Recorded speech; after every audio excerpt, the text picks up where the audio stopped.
DepEd ang nagde-decide. It's not the regional office na nagde-decide lang, but ang central office merong composite teams for this na magde-decide. May policy po tayo na sinusunod, may guidelines tayo, and we have the joint memorandum with the Department of Health.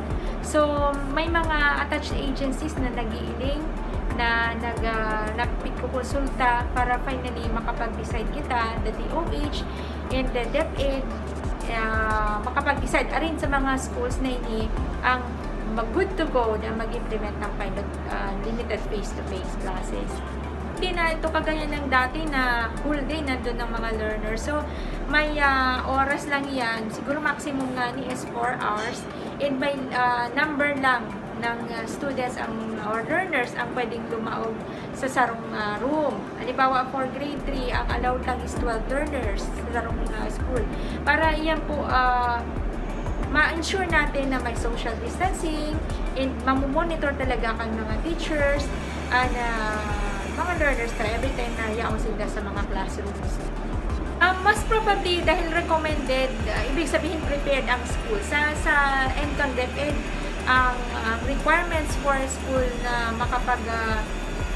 makapag-implement ka ini, meaning yaon sa facilities, may technical working group, may personnel na nakaantabay dyan. All the requirements were met sa kung ano man ang hinahagad kang policy kang DepEd, yaon niya prepared ang school. But dahil may mga considerations kita like dapat may concurrence ang LGU, dapat may pagtugot ang parents na supported ninda, gusto ninda na mag-kaigwaning face-to-face classes.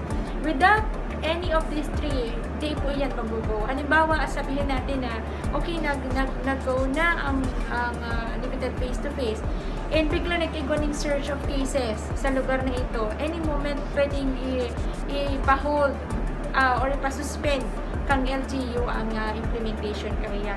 So, it is still with consultation and coordination with the DOH and the IATF and the LGU.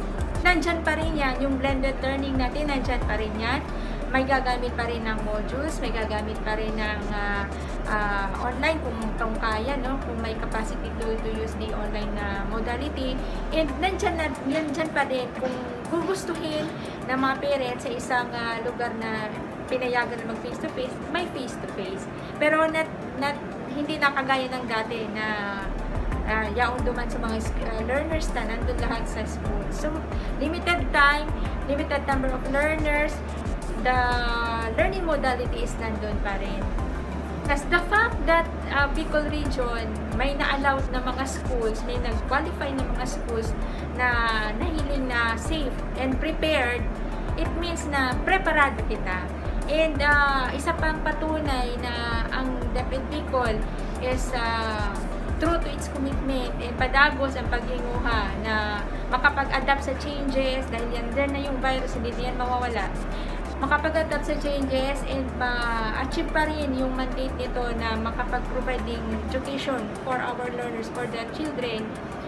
Ang enrollment natin ay lumagpas pa sa target natin. So, it just means to say na ang mga Bicolano gusto pa rin na magpadagos ang education, ang learning natin para sa basic education.